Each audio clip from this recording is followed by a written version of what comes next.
लेखिदबा brother अमदुगी मागी मची अमा कपगा माने क्वेश्चन दौबनी क्वेश्चन दौबा मतमसिदा पखुम सु पखुम अमा ए लाइक एज ए कनो अमा ओइना लेबाक सिगी को स्टेट सिगी मा होम मिनिस्टर अमा ओइना माने ए अखोइ सु होटनारिबनी को नोय अदु तौगनु को वहाय अमा मा हाइरमदेबा अमदुना क्वेश्चन याम फजब जब सिस्टर दुना हंगे अदुमा पखुम अमा सु पिहिदे थोखरागा मीडिया सिंगना तानारगा को चटख्रे अदुमा तौवे ngasa yam laame akhoi MLAs kumba minister kumba akhoi ex kaino XCM su laame mayam lakpudi laame ngasi si aduga lakpudi lae aduga kamaina tawbra haiba kansida ngasi si moina tawbisi asiba body singarang si mop taw mi du puthokna raktrabnena angang sing su shawbnena karigino mi su hujik phau su puthok tabsi hena pung tarup tagi ngarang se ai impact ki discussion yawe ba ko impact ki discussion yawe ga pung tarup tagi hatwa to ai chen mane ba pung tarup tagi pung tarama thoi ma khai phau bi mi ji puthok pi de ba aduda irang si hogala tear gas adu su hospital dani go law and order si praja khoi di khangdre ne adu di police in di law and order du khangda bra ba hojik ki hairi ba hospital si silent zone oiramuni ekhoi na khan bada adu mapa adu da moina tear gas su kapshale adu da gi hospital gi window su thogai bi haye adu ga ngasi sina amuka kri tawbra hab kan nang ngasi haiba tare nongalam dai sida ekhoi gi chhatra sing khara su amuka phajan gre moina फजल लगा एकोई चलगा लोथोपियो है request तौद्रगा सुको हाइनिंग बदी करी मरंग इनो Moina फाबदो होय मोय violence तौरमनी lesson पियो थादोख्रोबा student गक्तंगने look up त थममे अखोय request तौवे अदु मोइना विदिन मोय एफआईआर पांडे अदु विदिन 24 आवर्स त थादोके हारगा थादोख्रे बट अदु शो रिक्वेस्ट तौबा चंगहनमदो लेरिबा पुलिस सिंगसिसो यलहो फुरु अतोप जाति की मी लाग लेबसु नतेबा अदुगा ngasi se akhoi se adudagi moi sing ju lokthok ngai adugi som gu chen han akhoi bu thabak yam han madu chen halle adagi mok du chat ke ha kana chang han dre kanam du chang han dre akhoi victim family ne ju moi chang han dre khoi wanda adu oragadi asibu du moi kari tawna ge heb zala ko ada kon ab da wari si sa mathak ayaba makhadagi ayaba punya ayaba loraga victim gi family chango imung manung chango hele change aduga mi change changba mi singdo marks mi isagi akhoi mi oi base sanga dadi shikredi kana busule go khoi mi oi base yamna nu shibiba amana shikredi min hangoye ba khoi mi oi bagi akhoi hakchang se min hangoy ne ba adumuk nusikraba aigi ichili naw singdo mayamna marks ukreba maramdu ko moyonda adudagi changba mi sing thoklakpadu kaptabina thoklakpa mashi yaudreba kappaga thoklae adudagi sorry justice foundry phawba khongjang junction ni aigi mot haibasi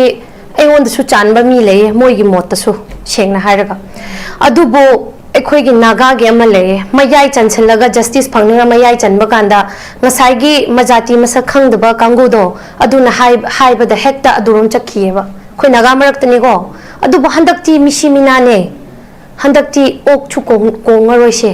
मिसिमिना x gratia पीफम थोकपदुदी नियमगी मतुंग इना पीबनी लवो x gratia सोली लाक्तरा दु करिसुनते मीगी ममानजे लाक्तरा से करिसुनते हेनुसु पीबो ओइसुनो mi hat atumuk thina hat khraba agi brother singdugi makhoi gi ex gracia do crore ma pirusu peloi ta sengna hairaga ko adubo moi kri haisira landa shiba haibasi lanmi sidi moi kathok pa changraba mini adubo icham chamna leiba mi dubo pharaga bacha mama gi makhuttagi phaba matuga lakmina ba mawadu bu phaba adugu mapukning adumuk nusiba cinema daga already Oscar award phanggadoba cinema ne ba sise adugumba thogdok chibo ex gracia laktara na loishalaga ada forgive and forget torse ishwar gi mamingda hain haiba ishwar si am toina palleba ishwar no su moi bu yaroi ishwar si moi ishwar si bu phattaba lambi de ishwar gi mingda toina haiba tardi ishwar na David che mamgadro ईश्वर ना Abraham से ममगद्र ने Bible पाबा शास्त्र खंग मोय ईश्वर ना Moses to से ममगद्रो David to Karamai me David Nintoi the Karamai Tauragan Nintoi Brad Sastra Papa Sing you come by na Sastra the Kari High Lam Masagi Lam Nataba Atopami Atopana Laga Lamdo Ina Ikena Mangtokan Bataragadi Mangtokan Grabanupadugi Makok to Kaga Idon Ikendo Shendokado Lamdam Adu Mangraba Lamdam Adu Shendokado have me Aduna Tapadi Sheng Hayo Haradi Moina Lamdam Adu Ina Ikeng Habitariko Ina Manghan Greba Lamdam Adu Manghan Graba Mido Kodi Tigniba Tiraga Magi Iduna Muka Mapamadu Shendo or Hibaniba Adu Sastra the Hibane Ain Hibanatico Moi Bible Papa Kango Kariba World Baptist Alliance Heba Cookie the Mak the Diwai Mangina Moisho Hana Gadaita Kre Hana Moi World Baptist Alliance have she may take it a Christian Calabra Baptist Calabra Moi Matam do the Gadaita Kre Ishorgi Mindaina Ziri Bam the Paki Bat Adudegi Akogi Chill now like Hidabam Adudegi Akogi Nupam Chanupimacha Mankiba, Moy Yamdugi Maram the World Baptist Alliance to the Keringang Brene, Cookie Papa Matam the Dimoikri Wangang Brene. Adore the Ishor Moina Minam Banatra. A coin a minumber, Moina Minamba, Ishor Kamba Mi Moin, Ishor Minamine, Ishorna Moy Mataka Tarapa Dandi, the Adunisho, Hibama, Usai, Oza, Nandona Haiki Bamale, Masagi Mazati, Yonbigi Maran Habido, Adushule, Uchika Malebido. Masagi marum na tabi na mi marum asung ko marum yam pamba konchalla ga leba urem bi hebra krinoma uchek leibni adu gumba leader se koi naga da leikreba adu khang do ba amana mi gi mapot yam pama ba mi gi maran yam pama ba maran du chaba loi jungai da moi mathak to su phat ba tai haibsi moi gi sastra du da ai haibirge sastra da yam phazan haibne sastra da I ki ba pot tu moi na lan season ba taraga di Christian ji bo Christian na taba missing na lana lamjing wakal ama khanhan bese moina pokhan mani hena ai mayam bo haijaninge aduga hojik sheng na hairaga ai khoi gi hojik ki justice si phangri phaw ba khongjang changsan ninge adubu mioi ba gi wakal se mayai da kari oira kara tamba engamde ai na handi gi shu haye ai gi wakal na ma mi na ama haina satananda gi dialogue ama le draw wakal na ma pukning na ama haibdo adumai ni na ai khoi ji ai gi wakal na ma moi gi wakal na ma oibne na moi puk manung da ai chang bana tabne na horen ko na ai na law khe lawram ni moi na kari no ma tok thorak pat aradi haina ai si ki khre adugo hojik si discussion si da tanja lawraga ai na haining medi ai gi hojik Ifuru Kuding Mako, Adugi Naga Haini Moina, Cookie na yam haini sing the Tugaibini, Adubu Moina sing the Tugaibuke, don't lay the Shumaipa or Patana over Tabaka, Pabaka, and Ketnava Labini Bako, Moishu Kangsano, don't lay the Shukai Roy. Upon Moina, don't like any Moina Nagamarak the Tugaini and hot up the Shrom the Yellow Me Pun Greba. Ashimoy Kang de Bako, quite a pang Mishimoineva. Moina Nagagi Manong the divide and rules Hanareba, Aduga Shrom the real homey pun greba. She a quick grand yam the success or bene moi cowcre, Aduga, Hoji a queen justice panging and hotnaba madam da hoi, me over sit to Nakari tambangam, dekari tokakara adubo, a quick hotnagani, a quick chatter off demand she shame with the hokre, Adu hotnaba madam da, Lamdamasi the lady by Ipuru Kuding Magna, go. Hana toki but hogdog, aranba. Nungaitaba yam leramba yai adubo handa kisidi aigi brother tarup to phakibni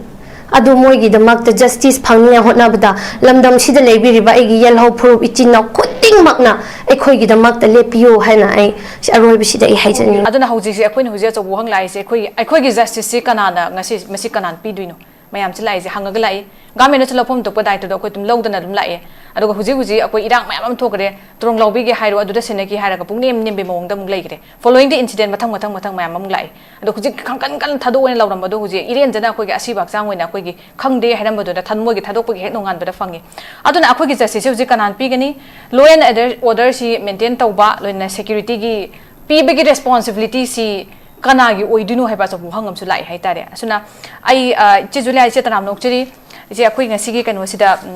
thamjari ba topics la kana han round gi si kanu tawjaning base hojik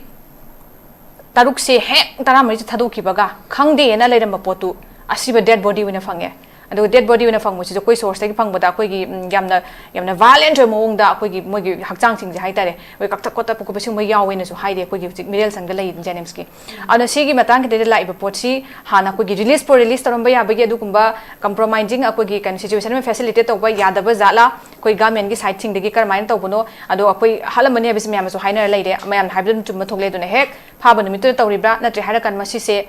ꯒꯚꯔꯟꯃꯦꯟꯠꯒꯤ ꯁꯥꯏꯠꯇꯒꯤ ꯀꯩꯝꯇ ꯈꯪꯍꯧꯗꯕꯩ ꯄꯣꯠ ꯂꯩꯕ꯭ꯔꯥ ꯅꯠꯇ꯭ꯔꯀꯥꯟꯗ ꯑꯩꯈꯣꯏꯒꯤ ꯀꯨꯀꯤꯒꯤ ꯁꯥꯏꯠꯇꯒꯤ ꯍꯥꯏꯇꯥꯔꯦ ꯐꯥꯖꯤꯜꯂꯤꯕ ꯂꯝꯍꯦꯟ ꯇꯨꯍꯦꯟꯕꯁꯤꯡꯁꯤꯒꯤ ꯁꯥꯏꯠꯇꯒꯤ ꯇꯧꯅꯤꯡꯕ ꯆꯠꯊꯕꯩ ꯄꯣꯠ ꯑꯃꯈꯛ ꯂꯩꯕꯁꯦ ꯃꯁꯤꯒꯤ ꯄꯣꯠꯁꯤꯅ ꯃꯌꯥꯝꯅ ꯑꯆꯧꯕ ꯋꯥꯍꯪ ꯑꯃꯈꯛ ꯂꯥꯛꯏꯁꯦ ꯁꯤꯒꯤ ꯀꯅꯦꯛꯁꯟꯁꯦ ꯀꯩꯅꯣꯅ ꯍꯦꯛ ꯊꯥꯗꯣꯛꯄꯒꯤ ꯅꯨꯡꯉꯥꯟꯕꯗ ꯊꯥꯗꯣꯔꯛꯄ ꯄꯣꯠꯁꯦ ꯑꯦꯅꯤ ꯄꯣꯂꯤꯇꯤꯀꯦꯜ ꯑꯦꯖꯦꯟꯗꯥ ꯅꯠꯇ꯭ꯔꯒ ꯀꯔꯝꯕ ꯑꯩꯈꯣꯏꯒꯤ ꯀꯩꯅꯣ ꯇꯧꯕ ꯁꯤꯆꯨꯋꯦꯁꯟꯅꯅꯣ ꯍꯥꯏꯕꯒꯤ ꯄꯣꯠꯁꯨ ꯂꯥꯛꯑꯦ ꯀꯔꯝꯕ ꯑꯦꯂꯤꯃꯦꯟꯅ ꯁꯔꯥꯎꯟ ꯇꯧꯕꯅꯣ ꯍꯥꯏꯕ ꯏꯟꯁꯤꯗꯦꯟꯠꯁꯦ ꯀꯃꯥꯏꯅ ꯊꯝꯕꯤꯅꯤꯡꯉꯤ ꯑꯍꯥꯟꯕꯗ ꯑꯣꯖꯥ ꯏꯆꯦ ꯁꯤꯁꯇꯔ ꯑꯩ ꯏꯀꯥꯏ ꯈꯨꯝꯅꯖꯔꯤ ꯋꯤꯟꯗꯣ ꯇꯤꯚꯤꯕꯨꯁꯨꯀꯣ ꯑꯩꯈꯣꯏꯁꯦ ꯅꯍꯥꯟꯗꯒꯤ ꯃꯣꯏꯅ UNC ꯍꯥꯏꯕ ꯑꯃ ꯂꯩꯕꯗꯣ ꯑꯩꯈꯣꯏ ꯅꯥꯒꯥꯒꯤ ꯑꯃ ꯃꯌꯥꯝꯅ ꯊꯥꯖꯕ ꯑꯗꯨꯒ ꯇꯧꯊꯣꯔꯛꯄꯗꯅ ꯌꯥꯝꯅ ꯂꯩꯕꯥꯛ ꯃꯆꯥ ꯇꯥꯗꯕ ꯀꯥꯡꯕꯨ ꯑꯃ ꯂꯩꯕꯗꯣ ꯃꯣꯏꯅ ꯃꯣꯏꯒꯤ ꯃꯤ 14ꯁꯦ ꯊꯥꯗꯣꯛꯈ꯭ꯔꯦꯀꯣ ꯂꯣꯠꯅ ꯊꯥꯗꯣꯛꯀꯦ ꯇꯧꯔꯦ ꯃꯌꯥꯝꯅ ꯏꯍꯧ ꯍꯧꯔꯦ ꯐꯣꯡꯅ ꯊꯥꯗꯣꯛꯀꯦ ꯇꯧꯔꯦ ꯏꯍꯧ ꯑꯃꯨꯛꯀ ꯍꯧꯔꯦ ꯑꯗꯨꯕꯨ ꯂꯥꯁꯇ ꯀꯩꯅꯣꯒꯤ ꯅꯥꯒꯥꯂꯦꯟꯒꯤ CM ꯑꯗꯨꯗꯒꯤ ꯃꯦꯘꯥꯂꯌꯥꯒꯤ CM ꯑꯗꯨꯗꯒꯤ ꯑꯗꯨꯒꯤ ꯅꯥꯒꯥꯂꯦꯟꯒꯤ CMꯒꯤ ꯊ꯭ꯔꯨꯗ ꯍꯣꯝ ꯃꯤꯅꯤꯁꯇꯔꯕꯨ ꯋꯥꯔꯤ ꯁꯥꯟꯅꯔ ꯈꯣꯠꯅꯔꯒ ꯃꯣꯏꯒꯤ ꯍꯣꯝ ꯃꯤꯅꯤꯁꯇꯔꯅ ꯍꯥꯏꯕꯗꯒꯤ ꯇꯉꯥꯏ ꯐꯗꯕ ꯂꯩꯕꯗꯒꯤ ꯊꯥꯗꯣꯛꯄꯅꯤ ꯈꯣꯠꯇꯣꯛꯄꯅꯤ ꯍꯥꯏꯅ ꯑꯍꯥꯟꯕꯗ ꯃꯥꯅ ꯃꯁꯥꯃꯛꯅꯦꯕ ꯊꯣꯛꯂꯛꯑꯒ ꯃꯦꯗꯤꯌꯥꯒꯤ ꯃꯃꯥꯡꯗ ꯉꯥꯡꯂꯝꯕꯗꯣ ꯑꯗꯨꯒ ꯉꯁꯤꯁꯤꯅ ꯃꯥꯅ ꯑꯩꯈꯣꯏꯗꯤ ꯊꯥꯗꯣꯛꯈꯤꯕ ꯂꯩꯇꯦ ꯍꯥꯏꯅ ꯑꯃ ꯁ꯭ꯇꯦꯠꯃꯦꯟ ꯑꯃ ꯊꯣꯛꯄꯅꯦ ꯑꯗꯣ ꯃꯃꯥꯡꯗ ꯂꯥꯛꯑꯒ ꯂꯦꯞꯈꯤꯕꯁꯤꯡꯗꯣ AIꯅ ꯁꯦꯝꯕ UNC ꯑꯣꯏꯔꯝꯃꯅꯤ ꯑꯩꯈꯣꯏꯅ ꯁꯨꯝ ꯈꯟꯕꯗ ꯑꯗꯨꯅꯤꯅ ꯃꯣꯏꯁꯤ ꯃꯤꯑꯣꯏꯕꯒꯤ ꯄꯨꯟꯁꯤꯁꯤꯕꯨ ꯀꯔꯤꯁꯨ ꯅꯠꯇꯕꯤꯅ ꯈꯟꯕ ꯀꯥꯡꯕꯨꯅꯤ ꯍꯥꯏꯅ ꯂꯧꯋꯦ UNCꯕꯨꯗꯤ ꯔꯦꯁꯄꯦꯛ ꯇꯧꯋꯦꯀꯣ ꯁꯦꯡꯅ ꯍꯥꯏꯒꯦ ꯍꯥꯏꯕꯗꯤ ꯍꯥꯏꯔꯤꯕ ꯃꯃꯤꯡꯗꯨꯗꯤ ꯔꯦꯁꯄꯦꯛ ꯇꯧꯋꯦ ꯕꯠ ꯂꯤꯗꯔꯁꯤꯡꯗꯣ ꯃꯇꯤꯛ ꯆꯥꯗꯦ ꯍꯥꯏꯅꯤꯡꯉꯦ ꯃꯔꯝꯗꯤ ꯃꯣꯏ ꯏꯃꯨꯡꯗ ꯊꯣꯛꯑꯗꯤ ꯃꯣꯏꯒꯤ ꯃꯆꯥꯁꯤꯡꯗ ꯊꯣꯛꯑꯗꯤ ꯃꯣꯏꯅ ꯍꯟꯗꯛ ꯂꯧꯕ ꯐꯤꯔꯦꯞꯇꯨ ꯃꯣꯏ ꯂꯧꯕ ꯉꯝꯒꯗ꯭ꯔꯥꯅꯦ ꯂꯧꯔꯣꯏ ꯀꯅꯥꯁꯨ ꯂꯧꯔꯣꯏꯕ ꯃꯣꯏ ꯃꯁꯥꯃꯛꯅꯁꯨ ꯌꯥꯔꯣꯏ ꯍꯥꯏꯅ ꯑꯃꯨꯛ ꯂꯧꯒꯅꯤꯕ ꯍꯥꯏꯕꯗꯤ ꯑꯩꯈꯣꯏꯅ ꯍꯥꯏꯕꯗꯤ ꯀꯨꯀꯤꯒꯤ ꯂꯩꯔꯤꯕ ꯃꯤ 14ꯗꯣ ꯍꯥꯠꯇꯣꯛꯑꯣ ꯍꯥꯏꯕ ꯅꯠꯇꯦꯀꯣ प्रमाण अमदा अखोइगिदु फंखिसे हैबनेबा अखोइगी चार्टर ऑफ डिमांड करीनो हाइबसी पब्लिक मयाम ममांगदा मीडिया फर्टिनिटी मयाम ममांगदा मोय फोंदोकपदा करी अकाइबा लेब्रने हौजिकसी मोयना चार्टर ऑफ डिमांड करीनो खंगहंदबिना मोयना थादोखरेगो हौजिकसी नागासिंगी मनोंगदसु यूथसिंग अनंबा हौजिकसी यूथसिंगसी याम साथीखरेबा हाइबदि हनु हनाना पायरगा लागा हुजिकती मोयना पायरा लापसी हानदी अहन लमन्ना करी हाइसरा अहन गी मथीना चफु मेले हैना प्रमाण अमा लेब्रा अंगांग ना हाइब्रा अमा अहन गी हो लेरमेको हुजिककी अखोइगी नागागी मनोंगदि अहन गी अमांगबदुना चफु मेले हाइबा ओइद्रेबा हुजिककी अहन सिंगदि मांगबो पुंगांग मांगहनख्रेबा मोय अहन सिंगसि अदुइदि मोय सिंगदुना मतिक चाद्रे हाइबसि मोय मसाना मिंसेन येंगबदा मोयसि मतिक चाद्रे खंगदौबनि अदु अखोइगी तरुपतुदि मोयना ngasi मोयगी तरामरी हेक थादोअगा नोंगालगा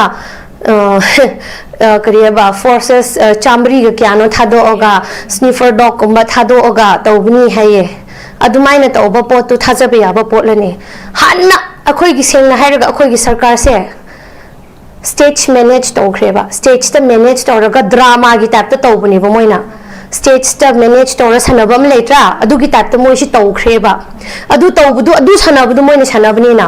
हाना अखोइगी मीदु लेत्रे खंख्रेबा अदुनिना मोइगी मीदु हिंहन्निंगबगी कइनो तौबनिबा अखोइ सरकार सिदि मोइदि लेबगुम लेतबगुमनेदा सेंगना हायरगा होजिकि करियबा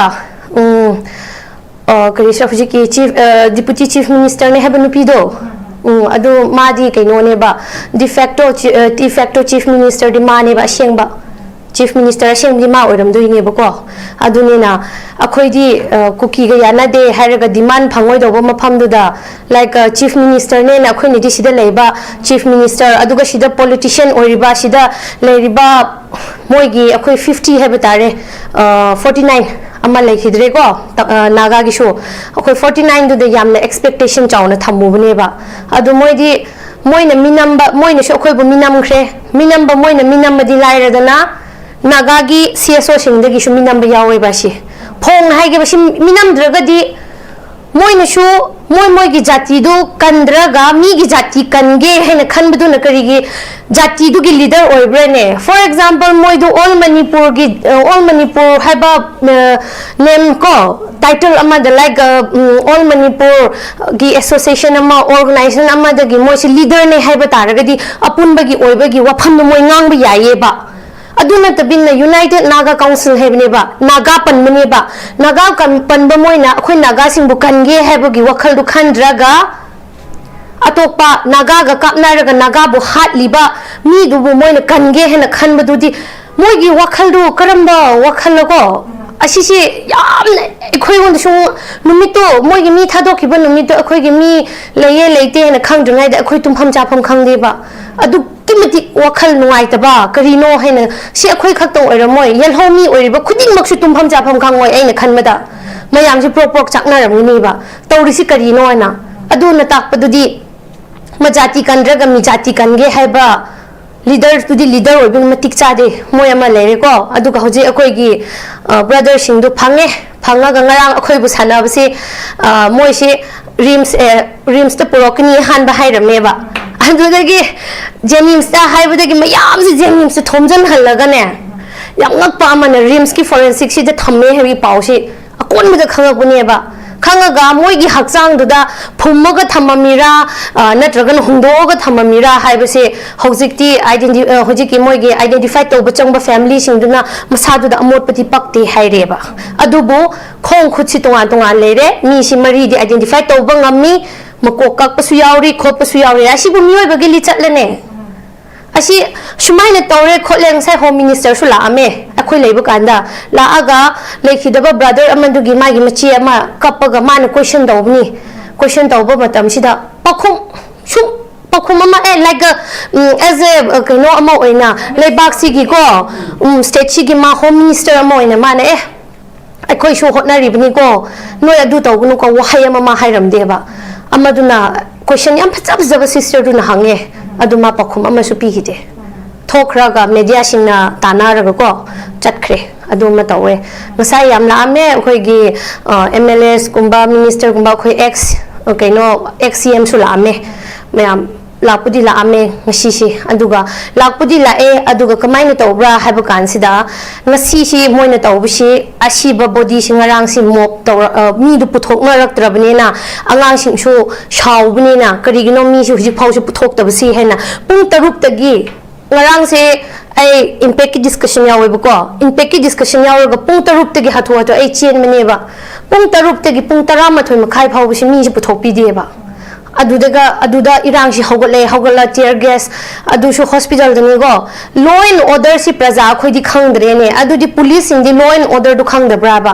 hoji ki hairi ba hospital si silent zone oiramni ekhoi na khanbada adu mapa adu de moina tear gas su kapshale adu dagi hospital gi window su thogai bi haye adu ga ngasi sina muka kri tawbra hab kanang ngasi haiba tare nongalam dai sida ekhoi gi chhatra sing khara so muka phajan gre moina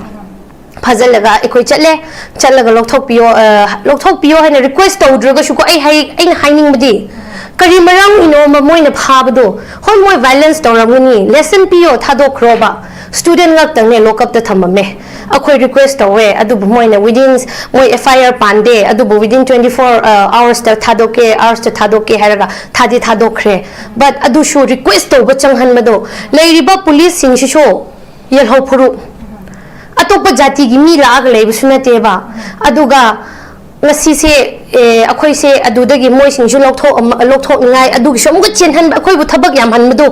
chen halle adagi mok du chat ke ha kana chang han dre kanam du chang han dre akhoi victim family ne ju moi chang han dre khoi wanda adu oragadi asibu du moi kari tawna ge heb zala ko ada kon ab da wari si sa mathak ayaba makhadagi ayaba pungya ayaba loraga victim gi family chango imung manung chango hera change aduga mi changba mi singdo marks mi isagi akhoi mi oi base sanga dadi shikredi kana busu lego khoi mi oi base yamna nu sibiba amana shikredi min hangoye ba khoi mi oi bagi akhoi hakchang se min hangoi ne ba adumuk nusikraba aigi ichili naw singdo mayamna marks ukreba maramdu ko moyonda adudagi changba mi sing thoklakpadu kap ꯀꯞꯇꯕꯤꯅ ꯊꯣꯛꯂꯛꯄ ꯑꯃꯁꯨ ꯌꯥꯎꯗ꯭ꯔꯦꯕ ꯀꯞꯄꯒ ꯊꯣꯛꯂꯛꯑꯦ ꯑꯗꯨꯗꯒꯤ ꯁꯣꯔꯤ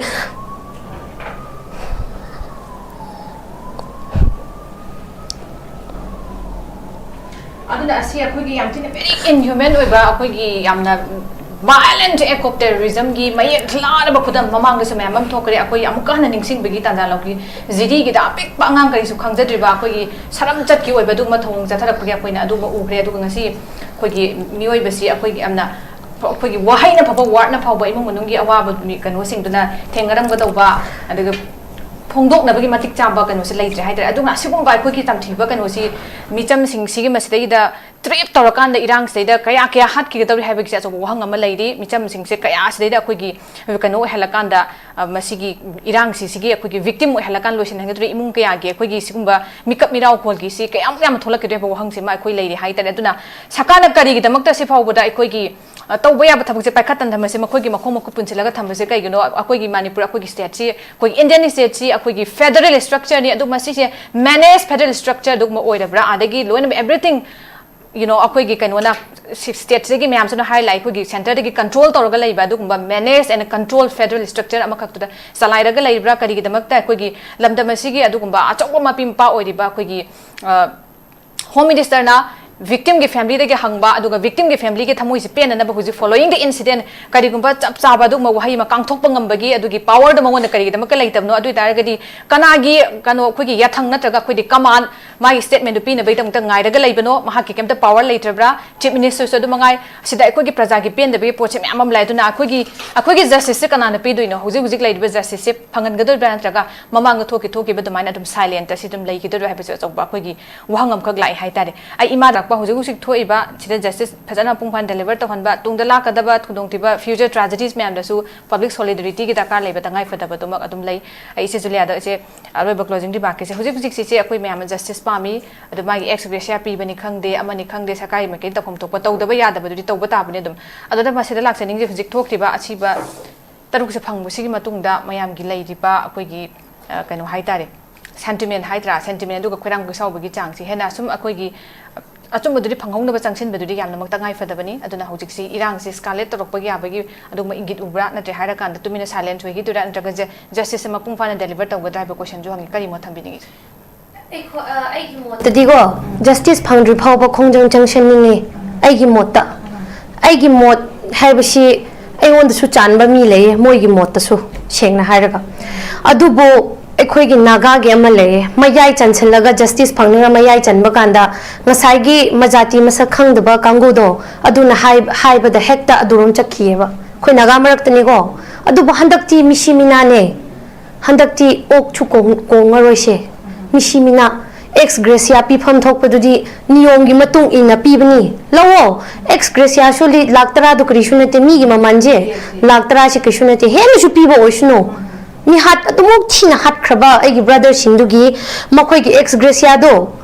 gratia do crore ma piru su peloi ta sengna hairaga ko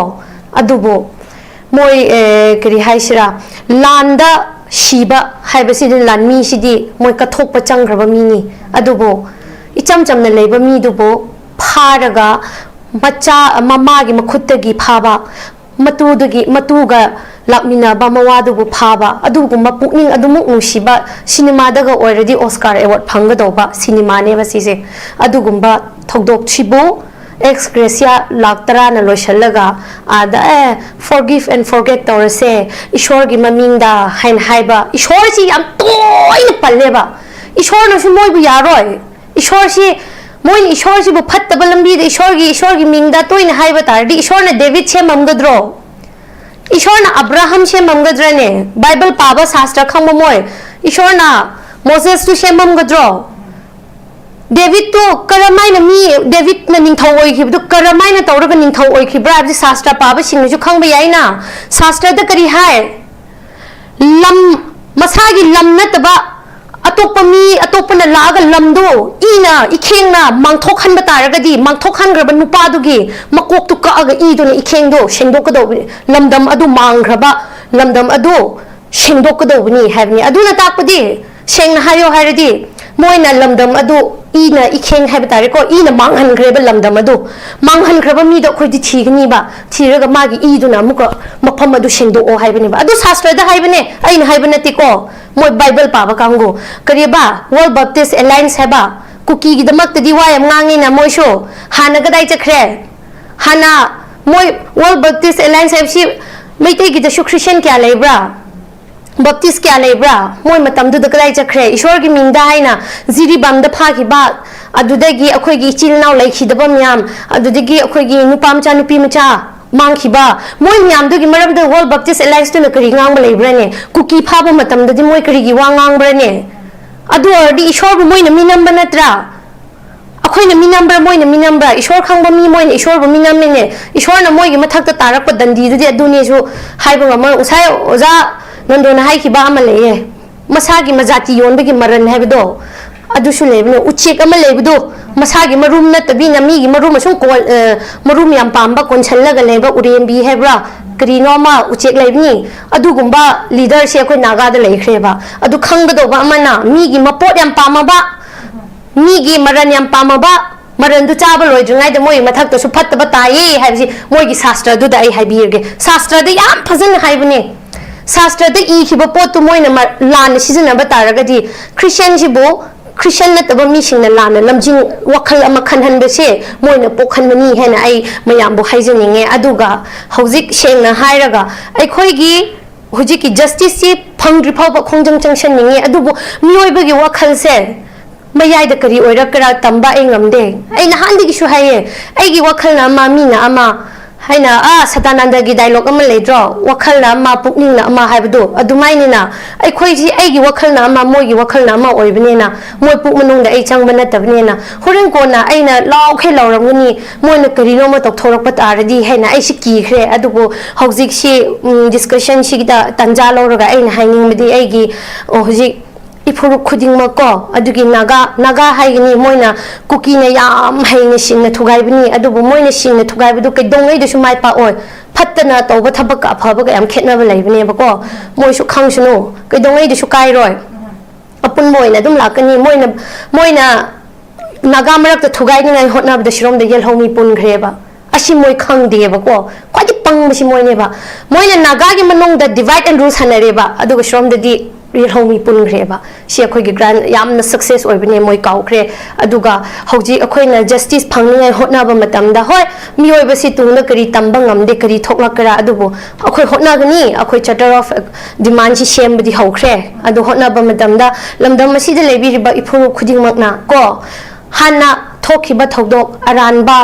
nungai tabam yam leram ba yai adubu handa kisidi ai gi brother tarup to pha khibni adu moi gi damak ta justice phangni hotna bada lamdam sida lebi riba ai gi yel ho proof ichina kuting makna ai khoi gi damak ta lepiyo haina ai aroi bi sida ai haijani isi yam phazana ai Juliana khoi gi phazaba concluding dimak ta hai myam ama khoi gi thambi de hai tare yam na mayek na ta ra ba hai tare ai aroi